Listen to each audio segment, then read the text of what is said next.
प्रकार की प्रतियोगी परीक्षाओं की तैयारी ट्रिक्स और इजी मेथड से करने के लिए सब्सक्राइब करें हमारा चैनल और साथ में लगे बेल आइकन को भी प्रेस कर दें, जिससे कि हमारे आने वाली वीडियो का नोटिफिकेशन आपको मिलता रहे। और अगर आपको वीडियो अच्छी लगी तो लाइक तो बनता है और वीडियो को दोस्तों के साथ जरूर शेयर करें। अगर आपका कोई सुझाव और कमेंट है तो कमेंट बॉक्स में कमेंट करें। सब्सक्राइब नहीं किया है चैनल को सब्सक्राइब करें, बेल आइकन दबाएं ताकि हमारी वीडियोस के अपडेट्स आपको समय समय पे मिलते रहे। ये आपका पार्ट 1 वीडियो इस चैप्टर का। पार्ट 1 वीडियो में अब हम लोग पढ़ने जा रहे हैं परिवहन। परिवहन का अर्थ होता है, अंग्रेजी में कहते हैं इसको ट्रांसपोर्टेशन। ठीक है, ट्रांसपोर्टेशन। अच्छा, ट्रांसपोर्टेशन का आप अर्थ क्या निकला? ट्रांसपोर्ट मतलब समझते हैं एक पदार्थ को दूसरी जगह पे पहुंचाने का जो क्रिया होता है वही क्या कहलाता है? ट्रांसपोर्ट कहलाता है। आप सुने होंगे जनरली कि ट्रांसपोर्ट करना है, किसी वस्तु को ट्रांसपोर्ट करना है यानी कि उसको एक जगह से दूसरी जगह पहुंचाना है। अब हम लोग साइंस पढ़ रहे हैं तो इस साइंस में हम लोग किस तरह से इसकी परिभाषा देंगे उसको देखिए। और ये हमारे शरीर में होता है। ठीक है, परिवहन की क्रिया हमारे शरीर में भी होती है। वो कैसे होती है, क्यों होती है, इसके बारे में समझेंगे। ठीक है, तो सबसे पहले हम लोग बात करें जितने भी जीवित प्राणी हैं। ठीक है, जीवित प्राणी में अगर मानिए आप पेड़ पौधे भी हो सकते हैं, पेड़ पौधे भी हो सकते हैं। ठीक है, या फिर कोई जंतु भी हो सकता है, या कोई जंतु भी हो सकता है। तो इनकी आपको पिछले चैप्टर में हम लोग पढ़ चुके हैं, पहले पढ़ चुके हैं कि प्रत्येक जो भी जीव है, पेड़ पौधे हुए या जंतु हुए, ये पोषण की क्रिया करते हैं, प्रकाश संश्लेषण की क्रिया करते हैं। पेड़ पौधे उसके द्वारा अपना पोषण करते हैं, श्वसन करते हैं, ऊर्जा का उत्पादन करते हैं। तो ये सब जो क्रियाएं करते हैं, है ना, जैसे अगर बात करें पोषण करते हैं, ठीक है, पेड़ पौधे हुए तो प्रकाश संश्लेषण करते हैं, प्रकाश संश्लेषण करते हैं। ठीक है, प्रकाश संश्लेषण करते हैं, है ना, ऊर्जा का उत्पादन करते हैं, ऊर्जा का उत्पादन करते हैं, है ना, ऊर्जा का उत्पादन करते हैं, है ना। ऐसी बहुत सारी क्रिया करते हैं। जैसे कि अगर आप कहें उसके बाद श्वसन की भी क्रिया करते हैं। ये जितनी भी क्रियाएं होती हैं ये शरीर में हमारे क्यों होती है? ठीक है, या फिर ये पेड़ पौधे हैं, ये प्रकाश संश्लेषण या पोषण या ऊर्जा का उत्पादन किस लिए करते हैं? ताकि इनके शरीर में वृद्धि हो सके। ठीक है, वृद्धि हो सके, वृद्धि करने के लिए, है ना, नए कोशिका का निर्माण के लिए, नए कोशिका के निर्माण के लिए, तभी ना शरीर में वृद्धि होगी। नए कोशिका के निर्माण के लिए लोग करते हैं। ठीक है, तो यहाँ से आपको बात करें कि ये जितनी भी क्रियाएं होती हैं, जैसे पोषण, प्रकाश संश्लेषण, ऊर्जा का उत्पादन करना, श्वसन आदि जितनी भी ये सब क्रियाएं होती हैं, इसके लिए अगर हम लोग बात करें तो ये अगर उपचारिक क्रियाएं जो भी है, इसके लिए कुछ आवश्यकताएं होंगी। जैसे अगर बात करें कुछ आवश्यक पदार्थ की जरूरत होगी, है ना। देखते हैं ना हम लोग भोजन जो ग्रहण करते हैं, भोजन ग्रहण करते हैं तो आपको पता है कि हम लोग पिछले चैप्टर पढ़ चुके हैं कि ग्लूकोज बनता है ना, ग्लूकोज बनता है ना, ग्लूकोज बनता है, एमिनो अम्ल बनता है, एमिनो अम्ल बनता है ना, और वसा अम्ल बनता है, वसा अम्ल बनता है। ठीक है, तो आपको बता दें कि ग्लूकोज जो होता है किससे बनता है? कार्बोहाइड्रेट से बनता है ना। ग्लूकोज जो है कार्बोहाइड्रेट से बनता है। ठीक है, कार्बोहाइड्रेट से बनता है ग्लूकोज। एमिनो अम्ल की बात करें तो एमिनो अम्ल प्रोटीन से बनता है, प्रोटीन से बनता है। और वसा अम्ल की बात करें तो ये वसा से बनता है, वसा के पाचन के फलस्वरूप ये सब होता है। तो प्रोटीन के पाचन से एमिनो अम्ल, कार्बोहाइड्रेट के पाचन से ग्लूकोज और वसा के पाचन से वसा अम्ल का निर्माण होता है। अब देखिए जितने भी पदार्थ निर्माण हो रहे हैं, ये ग्लूकोज हुआ, एमिनो अम्ल हुआ और ये वसा अम्ल हुआ, ये कहाँ बनता है? तो हमारे आहार नल में इनका पाचन होता है ना। आपको पहले पढ़ा चुके हैं ना, ये सब कहाँ बनता है? हमारे आहार नल में। अब जब आहार नल में पहुंच गया तो कोशिकाओं के निर्माण के लिए, नए कोशिका के बनने के लिए, शरीर में वृद्धि के लिए इन सबको कहाँ पहुंचाना चाहिए? तो ये सारी कहाँ जाएंगी? तो हमारे कोशिकाओं में पहुंचेंगी। ये हमारी किस में जानी चाहिए? तो ये हमारी कोशिकाओं में पहुंचनी चाहिए, है ना। ये हमारी कोशिका में पहुंचनी चाहिए ये सारे पदार्थ। ठीक है, या फिर अलग से हम बात करें तो जैसे कोशिका में आप देखते हैं कि अगर और भी जैसे श्वसन क्रिया करते हैं, ऑक्सीजन श्वसन क्रिया के द्वारा ऑक्सीजन भी कहाँ पहुंचता है, हमारे कोशिका में पहुंचता है ना। आप पढ़ चुके हैं ना पिछले पार्ट में कि ऑक्सीजन भी हमारे जो श्वसन की क्रिया करते हैं उसके इसमें क्या होता है, कोशिका में पहुंचता है। अगर ये कोशिकाओं में ना पहुंचे, O2 ना पहुंचे या ग्लूकोज, एमिनो अम्ल, वसा ये सब ना पहुंचे, तो क्या ऊर्जा का निर्माण होगा, ऊर्जा का उत्पादन हो पाएगा? तो हम लोग देखे थे कि ऑक्सीजन और ग्लूकोज ये सब जब पहुंचेंगे, है ना, तब वहां अभिक्रिया करके ये क्या करते हैं, है ना, पायरुवेट में विखंडित हो जाते हैं और वहां माइटोकॉन्ड्रियम में क्या होता था, याद है, कार्बन डाइऑक्साइड, जल तथा ऊर्जा बनता था, और ऊर्जा एटीपी के रूप में बनता था। आप पिछले चैप्टर में पढ़ चुके हैं, ठीक है। तो यानी कि अगर ये सब ना पहुंचे कोशिका में, या ये भी ना पहुंचे, तो हम लोग का जीवन असंभव हो जाएगा, या कोई भी पेड़ पौधे हो या प्राणी है जो भी, उनका जीवन क्या हो जाएगा, बाधित हो जाएगा, जीवन असंभव हो जाएगा। तो इन सब चीजों को पहुंचाना पड़ेगा ना, या फिर उपअपचयी क्रिया, अगर कोशिका के अंदर ये पहुंच गया और वहां जो क्रिया होती है उसके फलस्वरूप जो कार्बन डाइऑक्साइड बना, है ना, जल बना, ऊर्जा बना, तो ये कार्बन डाइऑक्साइड और जल को हम लोग बाहर निकाल देते हैं। शरीर से बाहर निकालना होगा ना, हानिकारक और अनुपयोगी पदार्थ को क्या होना होगा, शरीर से बाहर, या फिर भोजन, है ना, ये शरीर से इसको बाहर निकालना होगा। तो बाहर निकालने के लिए भी हमें इसके लिए क्या करना होगा, उसको बाहर निकालने के लिए वही होगी परिवहन की क्रिया, ठीक है। तो वही परिवहन क्रिया द्वारा ही इनको बांटते हैं ना, परिवहन ही कहलाता है, ठीक है। ट्रांसपोर्टेशन, यानी कि ट्रांसपोर्टेशन का अब यहाँ से आप परिभाषा निकाल सकते हैं, ट्रांसपोर्टेशन क्या होता है। तो चलिए हम लोग देखते हैं ट्रांसपोर्टेशन की परिभाषा हम लोग किस तरह से देते हैं। यानी कि हम लोग देख रहे हैं कि कोशिकाओं में ऑक्सीजन का पहुंचना, ग्लूकोज, एमिनो अम्ल ये सब पहुंचना, वहां उनका पाचन होना, है ना, सॉरी, वहां वो क्रिया करके ऊर्जा का उत्पादन करना, ये सब सारी क्रियाएं हमारे शरीर में होती हैं, ठीक है। और ये जो अनुपयोगी पदार्थ है ना, जिनको हम लोग अपशिष्ट पदार्थ के बारे में कहते हैं, तो अपशिष्ट पदार्थ की बात करें तो इसको भी हमें शरीर से बाहर निकालना होगा, है ना, ठीक है। तो उसका किस तरह से उसको शरीर से बाहर निकाला जाता है, तो ये सारी क्रियाएं हम लोग इसमें पढ़ेंगे।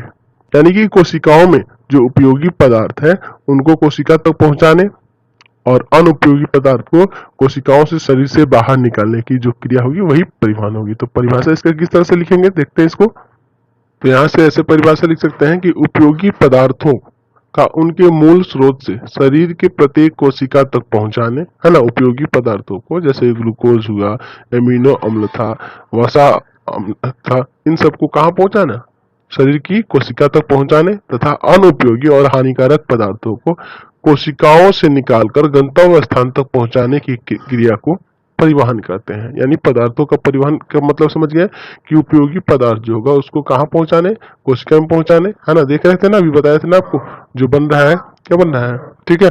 तो जो आपका ग्लूकोज बन रहा है, एमिनो अम्ल बन रहा था या वसा अम्ल बन रहा था, यानी वो उपयोगी पदार्थ है, वहां कोशिका तक पहुंचाने, और है ना, ऑक्सीजन को भी वहां तक पहुंचाने, ऑक्सीजन भी तो उपयोगी पदार्थ है, तो कोशिका तक पहुंचाने, और वहां कोशिका में पहुंच के क्रिया करके जो ऊर्जा बन जाती है, उसके बाद बना कार्बन डाइऑक्साइड या फिर जल था, है ना, उनको गंतव्य स्थान तक पहुंचाने, है ना, उस कोशिका से गंतव्य स्थान तक पहुंचाने की जो क्रिया होती है क्या कहलाती है, पदार्थों का परिवहन कहलाती है। अब देखिए जीवों के शरीर में बात करें तो जीवों के शरीर में अगर बात करें तो इस कार्य को करने के लिए विशेष तंत्र होता है ना, विशेष एक विकसित तंत्र होता है, वो पूरी तरह से विकसित तंत्र होता है, जिसे परिवहन तंत्र कहते हैं। उसे क्या कहते हैं, परिवहन तंत्र कहते हैं, ठीक है, समझ रहे ना, परिवहन तंत्र कहते हैं, ठीक है। इसलिए अब हम लोग चर्चा करते हैं सबसे पहले पौधों में पदार्थों का परिवहन किस तरह से होता है, ठीक है। तो पौधों में पदार्थों की परिवहन की बात करें तो जैसे एक कोशिकीय पौधे होंगे, जैसे क्लेमा इंडोमोनास, क्लोमा, है ना, क्लेमा इंडोमोनास या फिर युगलीना, ठीक है, ये जो क्या है एक कोशिकीय पौधे हैं एवं सरल बहुकोशिकीय शैवाल, ठीक है, में पदार्थों का परिवहन विसरण द्वारा होता है। इनमें कैसे होता है, तो विसरण द्वारा। ये छोटे आकार के पौधे होते हैं, छोटे आकार के होते हैं, ठीक है, इसलिए इनमें विसरण क्रिया द्वारा इनका क्या होता है, पदार्थों का परिवहन होता है। जबकि जटिल बहुकोशिकीय पौधों में जल एवं खाद्य पदार्थों का परिवहन के लिए एक खास परिवहन तंत्र होता है। ठीक है, जटिल जो भी बहुकोशिकीय पौधे होंगे उसमें जल और खाद्य पदार्थों के परिवहन के लिए एक खास तंत्र मौजूद होता है, एक खास परिवहन तंत्र मौजूद होता है। इसलिए खास परिवहन तंत्र मौजूद होता है, इसमें विसरण क्रिया द्वारा क्यों नहीं होता है? क्योंकि अगर बात करें तो इसमें अगर बात करें तो ये पेड़ जब बड़ा होगा, पेड़ जो होगा एक बहुत बड़ा ना होता है, तो जब बड़े आकार का पेड़ होगा तो बड़े आकार के पेड़ में देखेंगे आप कि जड़ से पत्तियों तक, है ना, खनिज पदार्थों को या जल को नहीं पहुंचाया जा सकता है विसरण द्वारा। ठीक है, समझिए ना, जड़ से पत्तियों तक ये नहीं पहुंच सकता है विसरण क्रिया द्वारा। इसलिए इसमें क्या होते हैं, तो इसमें किस तरह से होता है, तो एक खास परिवहन तंत्र मौजूद रहता है। अब देखिए ये परिवहन तंत्र जो होता है, ठीक है, इस तंत्र में संवहन उत्तक होते हैं। इसमें क्या होते हैं, संवहन उत्तक होते हैं। ठीक है, बहुकोशिकीय पौधों में परिवहन तंत्र में क्या होते हैं, संवहन उत्तक होते हैं।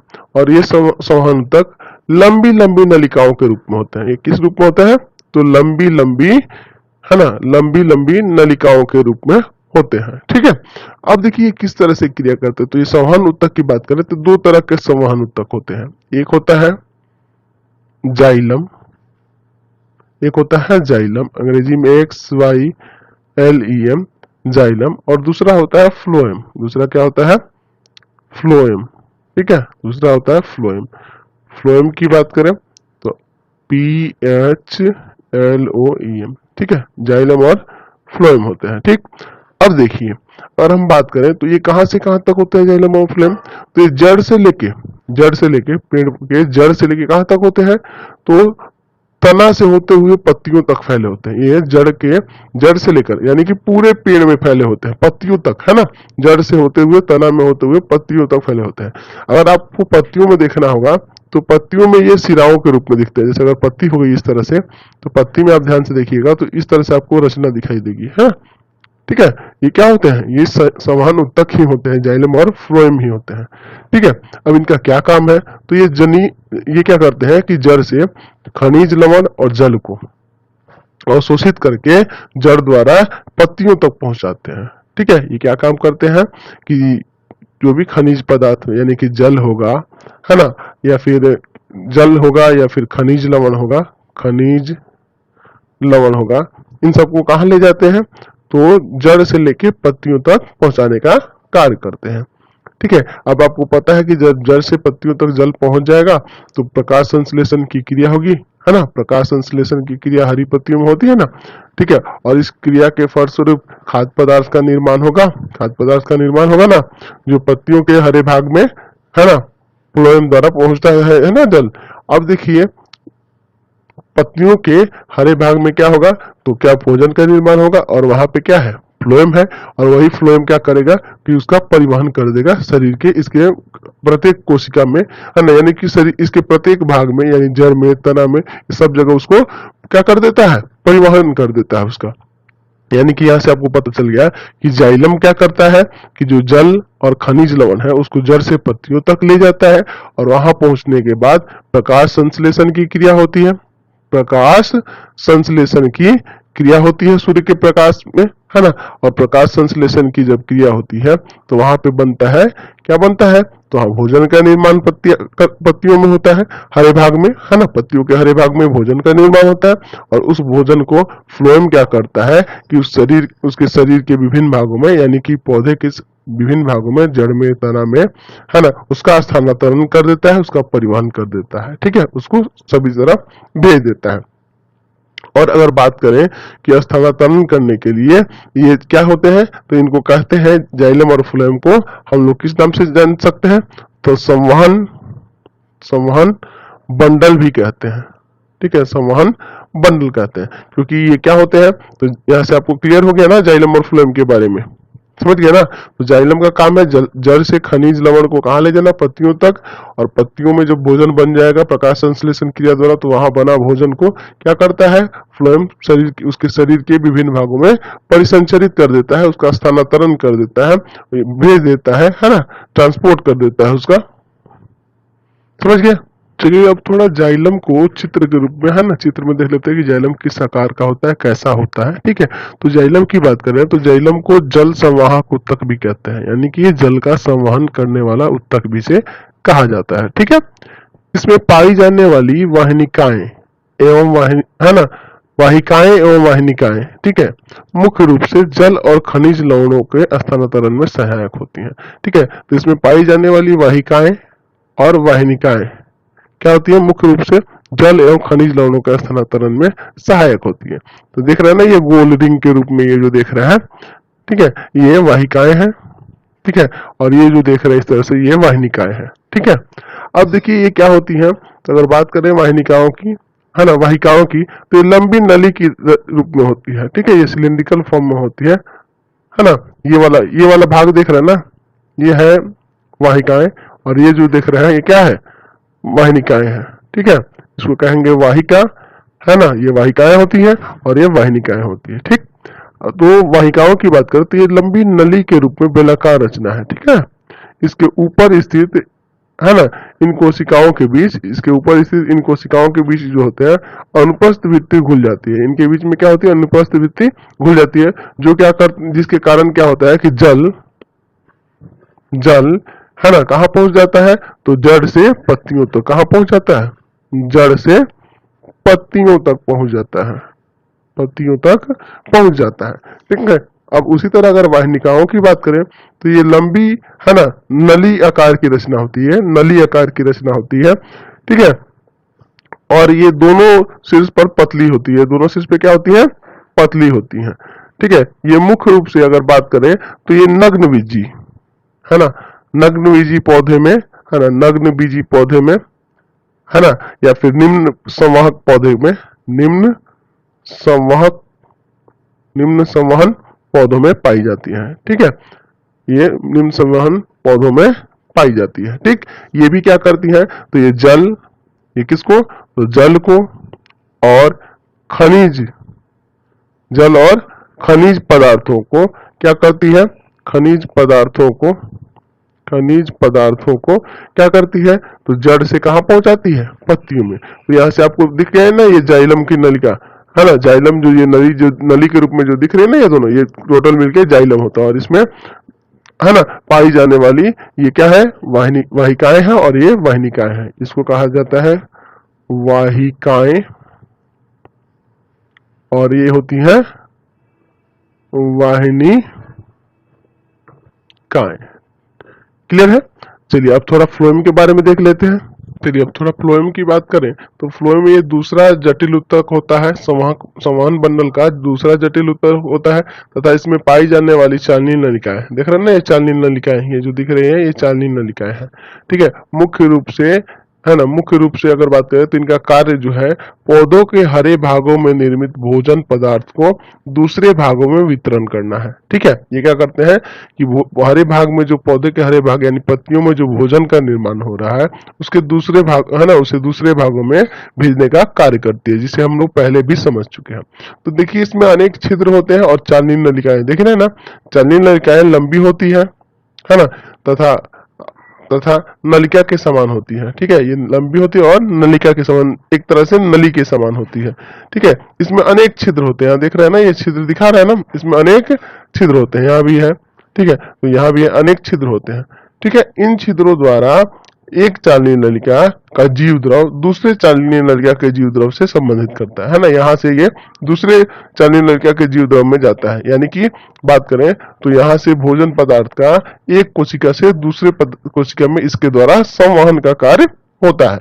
अब देखिए पौधों में बात करें तो खाद्य पदार्थ की बात करें तो सुक्रोज के रूप में, खाद्य पदार्थ किस रूप में जाता है, तो सुक्रोज के रूप में उसका स्थानांतरण होता है, सुक्रोज के रूप में इसका स्थानांतरण होता है। ठीक है, हम, है ना, ये सुक्रोज के रूप में स्थानांतरण होता है, यानी कि ग्लूकोज के पाचन के जो फलस्वरूप ग्लूकोज की, है ना, ग्लूकोज जब क्रिया करता है ना ऑक्सीजन के साथ, देखना ग्लूकोज बनता था ना कोशिकाओं में, आप देखे थे ना ग्लूकोज का निर्माण हो रहा था, पौधों में देख रहे थे कि नहीं, उनके पत्तियों में ग्लूकोज का निर्माण हो रहा था। तो ग्लूकोज को किस रूप में, यानी पौधों में जो सुक्रोज के रूप में क्या होता है, खाद्य पदार्थों का स्थानांतरण होता है। ठीक है, आप पहले देखे थे ना कि ग्लूकोज बनता है, ग्लूकोज बनता था ना पौधे में प्रकाश संश्लेषण की क्रिया, और वो किस में चेंज होता है, सुक्रोज में, और वही सुक्रोज का स्थानांतरण यानी कि भोज्य पदार्थ जो होते हैं पौधे में वो क्या होते हैं, सुक्रोज कहलाते हैं। और इन्हीं का स्थानांतरण कहाँ होता है, तो एक कोशिका से इनकी दूसरी कोशिका में जाते जाते क्या होता है, उसके पूरे भाग में यानी जड़ में, तना में, पत्ती में, सब जगह वो परिसंचरित हो जाता है। अब बात करेंगे कि पौधों में पदार्थों की परिवहन की क्रियाविधि किस तरह से होती है, इसके बारे में देखते हैं। तो जल और खनिज लवण और खाद्य पदार्थों का परिवहन विकसित पौधे में दो क्रियाओं के सहयोग से होता है। ठीक है, जो भी विकसित पौधे होते हैं उसमें दो क्रियाओं के सहयोग से यह होता है। किस तरह से होता है, पहला है आपका स्थानांतरण। स्थानांतरण कहने का मतलब क्या है कि जिसके द्वारा घुलित पदार्थों का चारण पौधे के एक अंग से दूसरे अंग तक होता है।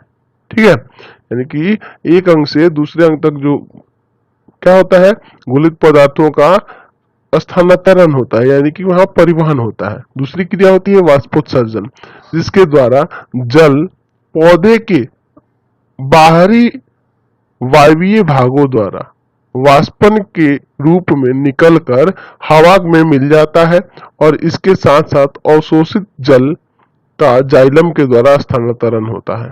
ठीक है, अब देखिए ये किस तरह से होता है कि जड़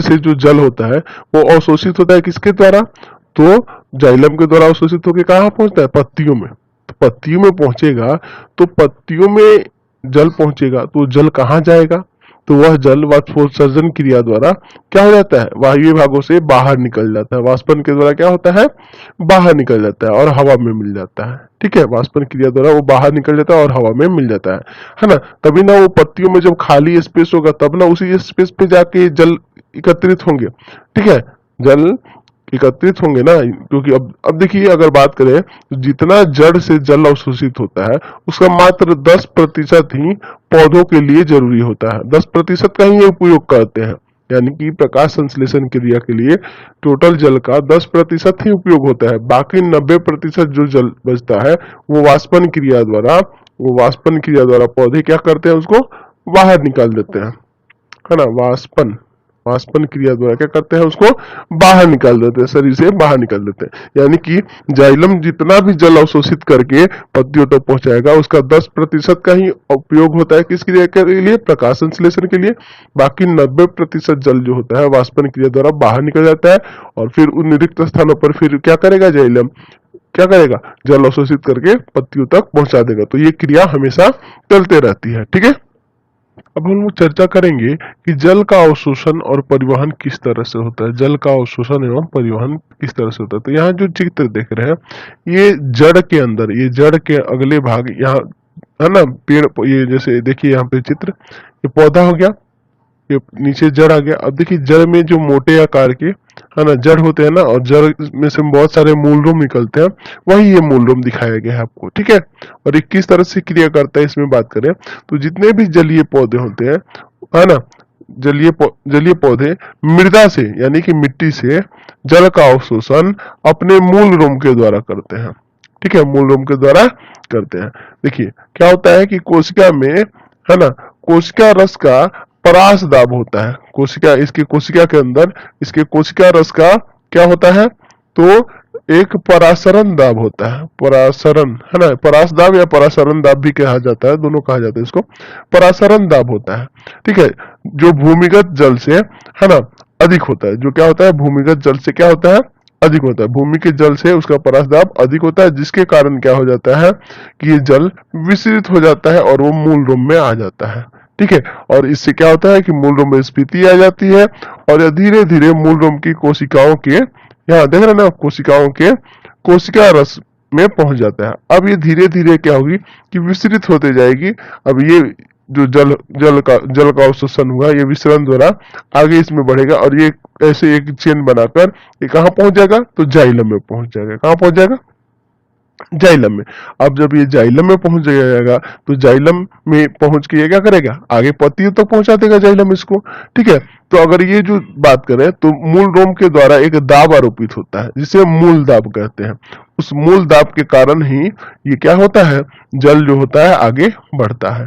ठीक है, जल का अवशोषण होकर ये आगे बढ़ता है। तो यहाँ से ये पहुंच समझ गए कि जल का अवशोषण किस तरह से होता है और ये आगे चल के जाइलम द्वारा कहाँ पहुंच जाता है, पत्तियों में पहुंच जाता है। ठीक है, तो अभी हम देखें कि जल का है ना अवशोषण जो है किस तरह से होता है और उसका परिवहन किस तरह से होता है। तो यहाँ से हम देख रहे थे कि जल का अवशोषण हम लोग देख रहे थे ना कि जड़ के है ना मूल रोम से ये कहाँ पहुंचता है, तो इनके जाइलम में पहुंच जाता है पौधे के, और जाइलम से होते हुए कहाँ पहुंच जाता है, पत्तियों में, और वाष्पोत्सर्जन की क्रिया के कारण वो क्या हो जाता है, जल वाष्प, वो जल वाष्प के रूप में बाहर निकल जाता है पेड़ पौधे से। और जिसका 10% ही पौधे भोजन निर्माण के लिए करते हैं, बाकी 90% जो जल होता है वो वाष्पन क्रिया द्वारा, वाष्पोत्सर्जन क्रिया द्वारा पौधे बाहर निकाल देते हैं पत्तियों द्वारा। तो अगर बात करें कि जैसे मिट्टी के जल जो होंगे, मिट्टी में जो जल होगा, मिट्टी में जो जल होगा उसमें अनेक लवण भी होते हैं, है ना, सिर्फ जल ही नहीं होता है, उसमें अनेक लवण भी मिले हुए होते हैं, है ना। जैसे लवण की बात करें, जैसे नाइट्रोजन की बात करें, है ना, फास्फोरस की बात करें, है ना, ये सब आदि उसमें घुले रहते हैं जल में। और वो क्या होते हैं कि वो परासरण के द्वारा, है ना, एक, है ना, परासरण दाब आप देखे थे ना, परासरण दाब के कारण वो मूल रोम में क्या हो जाते हैं, वो जल के द्वारा अवशोषित कर लेते हैं, है ना, जल के साथ ही अवशोषित हो जाते हैं, क्योंकि जल में वो घुले हुए हैं। और वो अवशोषित क्या होंगे कि आवश्यकता अनुसार पौधे आयनों का अवशोषण मूल रोम की कोशिका झिल्ली की बाहरी स्तर पर, है ना, बाहरी स्तर पर स्थित खास वाहक पदार्थ द्वारा, है ना, खास वाहक पदार्थ से जुड़कर करते हैं। ठीक है, तो अगर हम लोग बात करें कि जल में घुले हुए अनेक नाइट्रोजन है, फास्फोरस है, ये सब जो पदार्थ है ना, तो ये जल में ही घुले हुए रहते हैं। लेकिन पौधे क्या करते हैं कि इन खनिज लवणों का, है ना, ये जो खनिज लवण है इनका अवशोषण, अनेक जो लवण है या खनिज है ना, खनिज लवण का जो अवशोषण होता है आयन के रूप में करते हैं। और ये आयन किस रूप में अवशोषित होते हैं कि ये आवश्यकता अनुसार पौधे क्या कर देते हैं, उनका अवशोषण मूल रोम के द्वारा, है ना, जड़ के मूल रोम, है ना, मूल रोम की कोशिका झिल्ली जो होती है, मूल रोम में ये कोशिका के बने होंगे ना, तो कोशिका झिल्ली होगी इस पे। तो कोशिका झिल्ली की जो बाहरी स्तर होती है उस पर एक खास वाहक पदार्थ से जुड़कर ये करते हैं, खास वाहक पदार्थ द्वारा ये जुड़कर क्या करते हैं, मिट्टी से खनिज लवण को ले जाते हैं पौधे में, और वो जल के साथ क्या चला जाता है, तो आयन के रूप में ही वो कहाँ पहुंचता है, पत्तियों में पहुंचता है, और वहां पे इसका क्या होता है, इसका उपयोग करते हैं पौधे अपना भोजन निर्माण में। ठीक है, तो अगर हम लोग बात करें स्थानांतरण की, तो ये स्थानांतरण होता क्या है। ठीक है, ये आप देख रहे हैं हर बार स्थानांतरण का यूज हो रहा है, उसका एक हम परिभाषा दे दे रहे हैं। तो स्थानांतरण की परिभाषा हम लोग देख रहे हैं, ऐसे आप समझ गए स्थानांतरण क्या है, कि जल हुआ, चाहे खनिज लवण हुआ, या कोई खाद्य पदार्थ हुआ, है ना, इन सबको, है ना, संचलन करना, उसको पौधे के एक भाग से दूसरे भाग में जो संचलन करने की जो क्रिया है उसी को क्या कहते हैं, स्थानांतरण कहते हैं। तो उसको लिख देते हैं यहाँ पे। तो पौधों में जल, खनिज लवण और खाद्य पदार्थों की बहुत ऊंचाई तक संचलन की स्थानांतरण करते हैं, है ना। तो ये जो क्रिया होती है इस क्रिया को क्या कहते हैं, स्थानांतरण कहते हैं।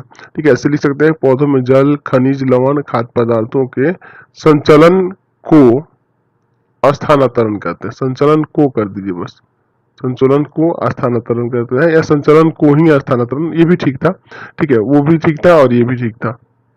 तो अगर बात करें स्थानांतरण के लिए, तो आपको बताया था कि वाष्पन क्रिया होती है, तो वाष्पन क्रिया का भी अहम भूमिका होता है स्थानांतरण में। क्योंकि जब वाष्पन की क्रिया होती है, जैसे पौधे के जड़ से, है ना, जो खनिज लवण ऊपर जा रहे हैं पौधे में, तो पौधे में जब ये पहुंच रहे हैं तो ये ऊपर अगर कोई रिक्त स्थान होगा तब ना वहां पहुंचेंगे। तो पत्तियों में क्या होता है कि पत्तियों में वाष्पोत्सर्जन की क्रिया होती है, यानी जल का वाष्प में बदल के वो बाहर निकल जाना है, और ये उन खाली स्थानों में कहाँ पहुंच जाते हैं, वहां पहुंच जाते हैं। ठीक है, तो यहाँ वाष्पोत्सर्जन की भी बहुत बड़ी भूमिका होती है। ठीक है, ये याद रखिएगा आप लोग। तो अब इसी के साथ इस वीडियो को हम लोग इन कर देते हैं। ठीक है, तो चैनल को सब्सक्राइब कर दें, बेल आइकन दबा दें, ज्यादा से ज्यादा दोस्तों में